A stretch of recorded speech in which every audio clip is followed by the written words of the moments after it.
ભણાવવાના હોય તો તમે ધ્યાન દેશો એટલું પોતાને પ્રશ્ન કરવાનો. આનું સોલ્યુશન શું? સાહેબ ભણાવતા નથી. અમુક જેન્યુઅલી ન ભણાવતો એ ઇન્ટરેસ્ટ જ ના હોય.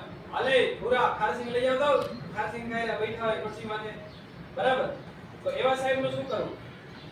એને ભાઈ સમજાવવાનું.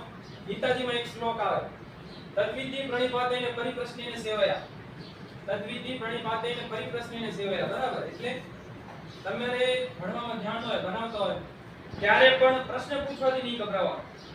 જો તમને એક જ આદત હોય, પ્રશ્ન પૂછશો તો જવાબ મળશે. કારણ કે સામેવાળો એવું છે, તમે જેટલું ઇન્ટરેસ્ટ બતાવો એ પ્રમાણે ભણાવે. અમારે હું વડોદરાની વાત કરું, કોલેજ અમે આમ 100 જણા કોલેજમાં, એક ક્લાસમાં 100 જણા, એમાં 55 છોકરીઓ અને 45 જેટલા છોકરા લગભગ. આપુ મજા આવે ને બધા?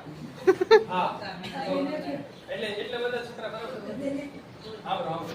તો અમુક સાહેબ ટોપિક ભણાવતા હોય તો બધાને સમજાઈ જાય એવું બને નહીં. કારણ કે અઘરા ટોપિક હોય, homeopathic, mechanism, anatomy, physiology, pharmacy, બધાને સમજાય એવું તો ના બને. અને પ્રશ્ન થાય તો કોઈ પૂછે નહીં બહાર. પૂછો ને તમે એમ, કારણ કે સામેવાળો વ્યક્તિ નોલેજેબલ છે, બરાબર? તો તમે પૂછશો નહીં ત્યાં સુધી જવાબ આપશે નહીં.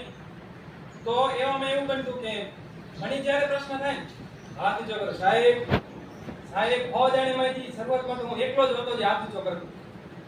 ત્યારે બધા બરાબર થઈ ગયા પૂછતા હશે તો બરાબર, તો પૂછી લેવાનું, કાંઈ આપણે રાખવાનું નહીં.